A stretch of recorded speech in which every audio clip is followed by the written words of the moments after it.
Hey everyone, welcome to Parenting as a Neurodiverse Parent. This is a workshop that I'm running tomorrow, and I thought I might as well record it all for you lot. So you've got it here, and also the people who are listening to me tomorrow can relax knowing that all the information that they want is here to watch as well. And they don't have to worry about trying to remember everything because, we are talking about how ADHD affects us. And I know that that focus and memory definitely is something that affects me in this world. So this is the resource book for the workshop tomorrow. It is a really simple, really basic resource book, but it is also really easy to use. Just realizing you've got that in the screen. There we go. So this resource book is just some key points that I kind of want to make sure people go away with and that they can recall again and again. So it'll be emailed out to anybody who wants to be in the workshop. It'll also be on our Dreamweavers membership where this video will be. So first, we're going to talk about how we actually, that's what this research book is, how ADHD affects us. How does it affect you? Not even as a parent, but you as in every single day. We don't always hit all of these points. We don't always find all of these points challenging, but I want to try and go through as many as I can. So we're going to start with this inattention and distractibility. I don't know about you, but this is a really big one for me. Honestly, if you didn't see my video on TikTok about the new flashy light that I brought that distracted me completely yesterday, you need to go and check it out because it just showed me exactly how much I can be distracted. From parents, I quite often, you can read what you can read here. You don't need me to read all this out for you. I find that it's worry that you're distracted from your children, that you can't keep that focus on your kids, that you're forgetting your keys, that you forgot to pack the lunchbox or the homework that was due. It's really difficult to remember everything in your life, let alone theirs as well. So these challenges are not you being lazy or you doing something wrong. They are an actual thing. Your brain is struggling to filter so much information input and you're overwhelmed. And the thing is, that can really make you start to be hard on yourself. It can start to make you feel ashamed, disconnected, and really just not a really good parent. But it's not that you need to be a different parent, is that you need to find how you can start working things for you. Do you need timers? Do you need visuals? Do you need to make sure something is literally in front of your face as you walk out the door? Do you need someone to be on your mobile phone talking to you while you're doing an action? I quite often have someone on the phone with me, even when I'm getting dressed in the morning, just because I need that body doubling effect. I have an ADHD coach as much as I coach people with ADHD, because she is the one that will organize me and go, right, we're going to do this. Do you need co-working? What do you need in this space? So I want you to start considering that these forgetfulness and things, you can't just keep bullying yourself into trying to remember. You need to start adapting. If this was your child and they were really, really struggling, what tools would you put in place to help them? You wouldn't beat them. You wouldn't go, no, don't do it. You can't lose that again. Oh my God, how could you lose that again? How can you be such a horrible person because you've lost it? Oh my God, how could you not remember? This internal monologue isn't getting you anywhere. It's just you beating yourself up. There is no point in it. It is not finding solutions. It is not working out how you can support yourself, which is what we need to do. So I suggest you go away and find what works for you. Sometimes it's trial and error on these things, people. We don't always instantly have those repairs. Challenges are there. We know this. We can spot our challenges, but they don't need fixing. They just need a bit of scaffolding to hold them up. So start figuring out what your scaffolding is. That insight of, I'm struggling with this, but I can build this helpful system for myself. I can start using my thing starting with A that I don't want to trigger in the background to have timers, to have regular timers going, to have reminders, to have set music at set tasks. we can put all these things in place for us to start building that complete and utter scaffolding to hold us up. I think. I might have mastered this by about the time my kids were about 13. Honestly, it took me years to realise that I couldn't just do it as every other parent did it, and that I needed to have something to support me. And even now, if you ask me to get out of the house by 9 o'clock in the morning, it is a mission. It has 3 alarm clocks. It has a song that is set for 3 minutes. So if I tell my thing starting with A that I need to get out of the house, it will play a set playlist for me. And that means I have 3 minutes to quickly get dressed and get out of the house, because I can guarantee that I won't be dressed by that point. Excuse me, I decided to drink coffee while making a video. But you get the realism with me, and that is what you will always get.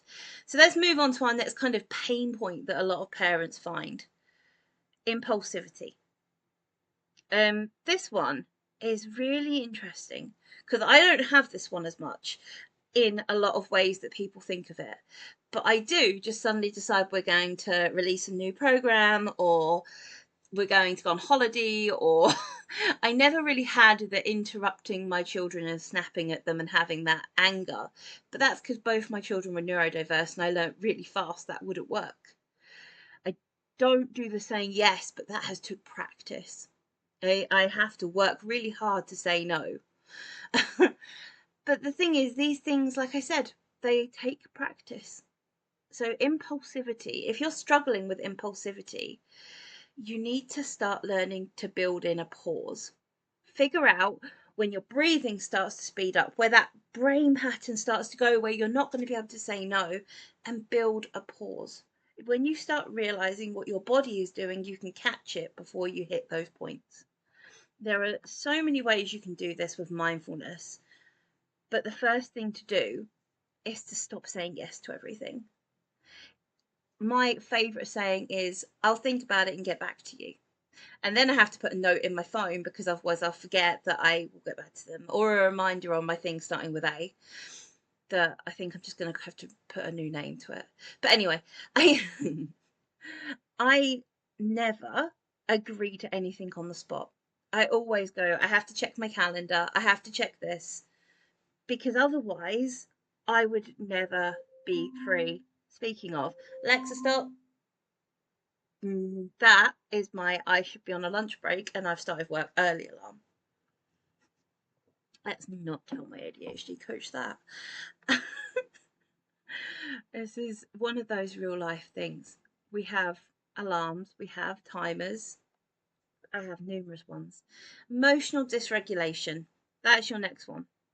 This is hard for most people in the world. And with people with ADHD, I have found that we tend to feel so much more. And it goes from okay to completely off the chart, feeling depressed, feeling sad, feeling angry, really out of control emotional regulation. As with children, when we're teaching emotional regulation, the first start point is to actually understand it. There is no point in going, I feel angry, because I very much doubt you feel angry. Anger is a top emotion. So what's under it? What's under your anger? What are you feeling that is just filling you up and there's no escape? Is it frustration because you can't do that thing? Is it disappointment because that didn't go to plan? I've got incense burning, excuse the smoke. Is it a flood of shame because you might have done something wrong, or what you have labelled wrong? So the most important thing when learning to work with your emotions is understanding that there is no bad emotion. All emotions are there to be felt. It's what you do with that feeling that causes the issues. So for example, if I get angry, and I do get angry, a lot of people think I have the patience of a saint. I do not have the patience of a saint. What I do have is a pause button in my head. I have a moment where if I'm really angry, I will squeeze a point here in my hands. You will sometimes see me do this. If I do that when I'm coaching, I apologize. That normally means I'm frustrated. And for me, that physical signal that I've built in, I've noticed it.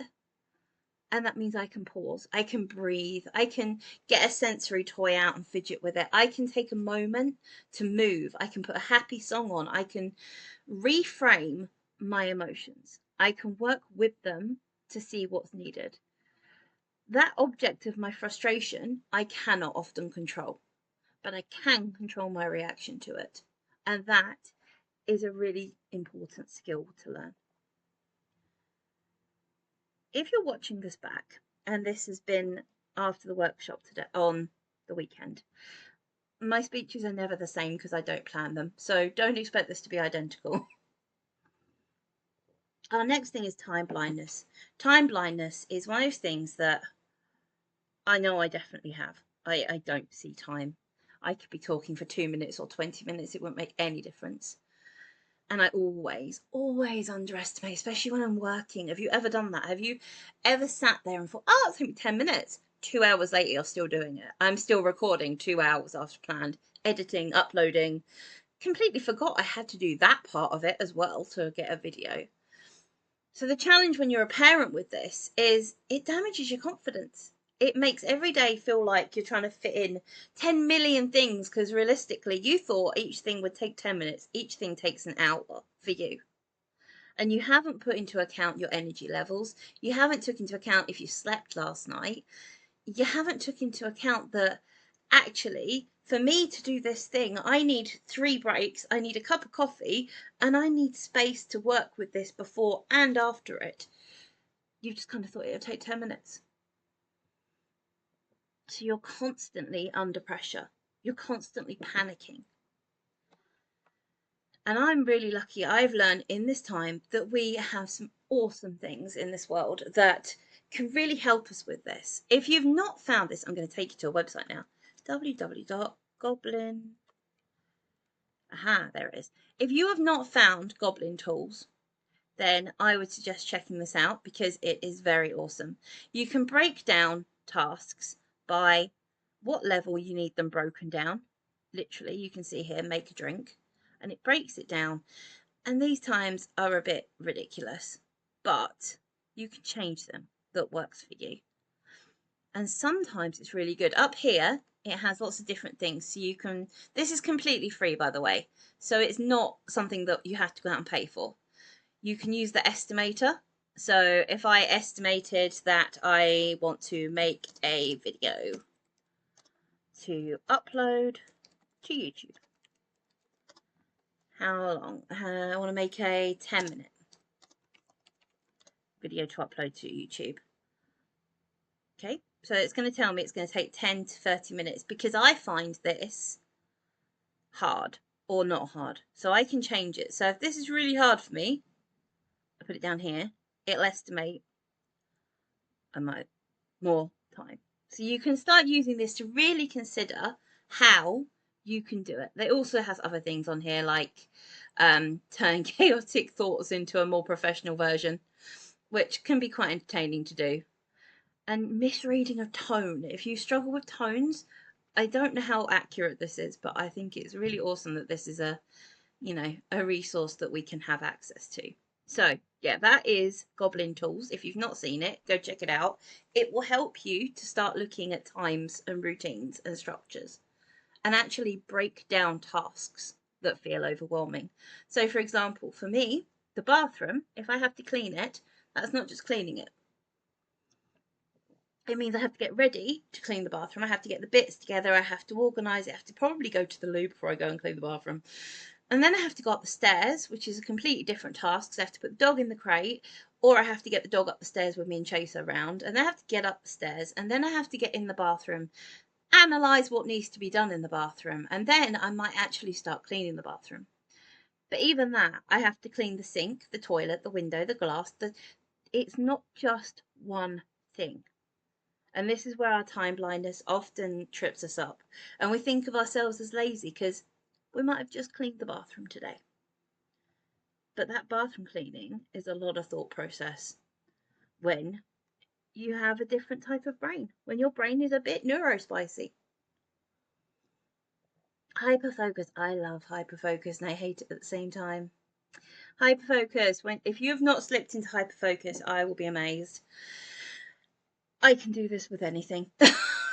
It is that dopamine surge when it just rewards your brain and you're in a happy space and you're just in it. And your alarms go off and you're completely ignoring those because you're in this. The kids are talking, you're ignoring that because you're in this. The dog needs a walk, but you're ignoring that as well. This is really challenging for a lot of people. They go into a hyper focus and then they can't get out of it.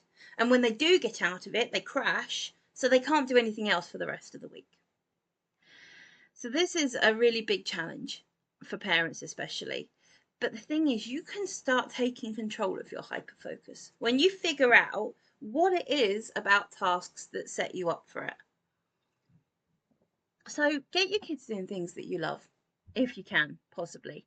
So, for example, I know my boys used to love computers and I couldn't stand them. But some parts of it, they loved to teach me how to use computers. So they would come into the room and teach me how to use them. And it was our joint hyper focus.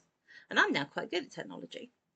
But they also we'd be out on the trampoline and I would be enjoying reading a book in the garden and they'd be out there jumping around. It's pulling yourself into their world and aligning your hyper focus and what feeds your dopamine with their activities. There is nothing wrong with you having co-regulated activities with your children. Yeah, timers. I tend to ignore them when I'm hyper-focusing. I need about 3 before it functions in my head. So whatever works for you to help you shift gear. I have to move. So for example, I have timers that go off every 50 minutes to make sure I have a break. And I have to move, go out of the room and grab a coffee to turn my head out of work mode into something else. So work out for you what switches your head out of hyperfocus mode. And the last one, the one that you hear about everywhere, executive dysfunction. This is something that I have worked very hard at. You break down activities like we were just talking about with Goblin Tools, makes such a difference because your actual brain has a breakdown in communication with this. The communication between planning, prioritizing, and putting it all together is just gone wrong. it's not talking to itself. It's not gone wrong. It's just not talking in the same language. Gone wrong is the wrong word. I don't like that word. But it's not talking in the same language. So you can feel like you're incapable of it, that you're lazy, that you are causing people stress out there because you just can't get your brain to talk to itself in the right way. You cannot take the path that it wants to take. So the way we start working with this is we start making new paths. We start building triggers. These can be movement, these can be music. They are triggers in our brain that start the momentum, that kickstart it and get you going. For example, when I need to start work in the morning, I quite often go to co-working sessions, quite often have meetings first thing in the morning because they are things that I cannot miss. I also quite often have my coach send me a message, get your butt moving. That happens quite frequently. But I also have a playlist. I have a morning playlist. I have an audiobook or 2 or millions I have that I listen to. And I have podcasts that I like to listen to. And I tend to listen to the same thing when I'm doing certain things. So if I'm writing blog posts, my music will actually be a podcast. I like podcasts when I'm writing blog posts. It gets me thinking. It's like I'm having a conversation with somebody. But if I'm making a video like this, I quite often have piano music playing in the background. You can't hear it, but it is there. If I am relaxing in the evening or going to sleep, I have pink noise on. I have a musical playlist for my day, depending on what I need to do. If I'm in the car, I'm listening to the same tunes. If I'm going to do a speaking event, I listen to certain songs to get myself in the space. Music to me has become what I need to break my executive dysfunction patterns. And the paralysis, I honestly break down. Every Monday, I break down all my tasks for the week into times and patterns, and I do that with a coach. But it's before that, I was doing it with things like Goblin tools and using software to break things down. So these things, quite often people go to me, but I don't want to do all that extra bits. It's not extra bits, it's bits that you need. You would do these things for your children. Why won't you do them for yourself? Now, this isn't the end of this conversation. This is just the beginning, which is why I'm recording this, because I wanted to make sure you got all the information. And I know that I don't have that long to talk when I'm there on Saturday. So those strategies that we've been talking about, they're not bad things. Having a visual checklist, focusing on what works for you, is not a bad thing. It is making an adjustment. And one of the ways we can kind of build that acceptance of needing this is by celebrating every time something works. Take a moment to sit in what works for you. What's a win for you? What did you manage to do this week? I'm now drinking cold coffee, trying to do this, but it really is nice coffee. That is too much coffee. But yeah, if you build up wins and hopes and solution focused things, you will really start to change the way your mind works. You won't fix your ADHD, which is quite often what people ask me. How can I fix it? You can't fix it. There's nothing broken. You just work in a different way, and the world doesn't see that yet. So we're going to show them. We're going to show them how amazing ADHD brains can be when they have the right scaffolding to hold them up and they're in the right spaces, because they can be amazing. Your brain is amazing. How it affects our kids. Now, I'm going to tell you a story. When my kids were young, I didn't know I had ADHD. I was just a really young parent, and I was the most popular childminder around because I was always having fun and playful, and that was kind of my energy when I was young. I worked with kids a lot, and at the same time, my son, by the age of 5, decided he was the only adult in my house. He decided that he was the only one that was mature enough in my house because no one else could get anything done, because I had ADHD and their dad had ADHD. So our house was chaotic at the best of times. It was very rarely that we'd done the washing up. It was very rarely that we'd managed to get their uniforms clean and on the line and washed and dried and ready for school on a Monday. And I constantly beat myself up over it. I hadn't considered the fact that now when my kids look back at their childhood, they loved it. They loved the fun. They loved the lightness. They loved the complete and utter chaos. It was, to them, they've told me, a beautiful way to grow up. They loved me and they loved their dad, whether we had the same mental kind of abilities as anyone else. They did not care. They had compassion for who we were, and they know exactly who we are. Even now, my kids are 19 and 21 now, and one of them will come down and they'll be like, "Are we having dinner?" I'm like, "I'm working really late." "Okay, I'll put dinner on." They know that some days I need support, and they're more than happy to give that back to me because they know and they have compassion that sometimes we're human and we need help. Your kids don't need you to be their perfect parent. They need you to be attuned to them. And as someone with ADHD, someone with neurodiversity, if anything, that's what we are better at. We are better at noticing things.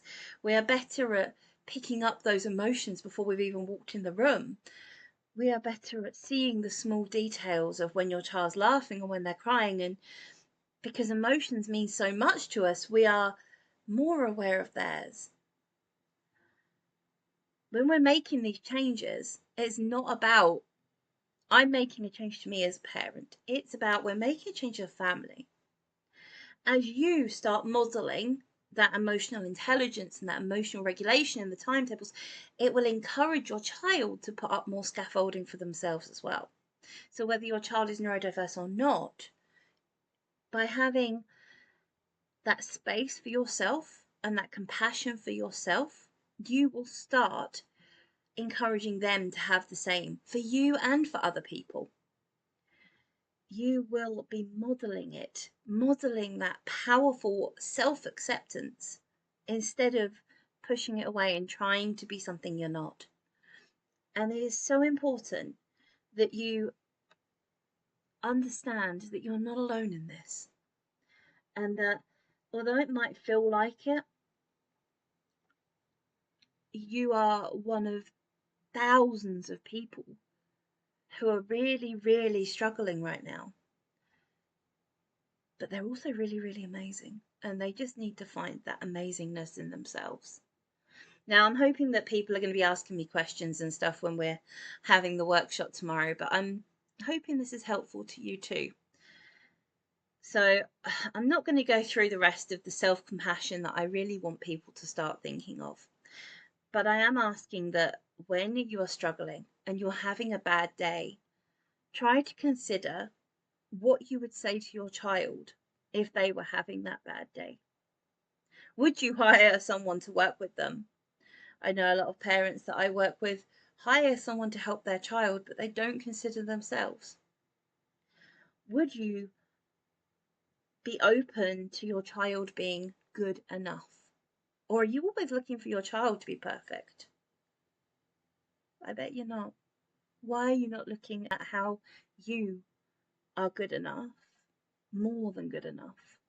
Stop reaching for an impossible perfect that does not exist. The best thing I ever found was people who understood. And it's why I've opened up things like the Neurodivergent Business Hub and Dreamweavers and other areas. It's so people have somewhere they can go where they are understood. I hope this workshop speech, me blabbering at you for half an hour, has helped you know that you're not alone in this world. If you want to talk more about how to parent with ADHD, or how you can just be confident in the amazing parent that you are, then drop me a message and we will have that conversation over Zoom. I'm always up for a Zoom and a coffee. Take care of yourselves. Be kind to yourself. Catch you later.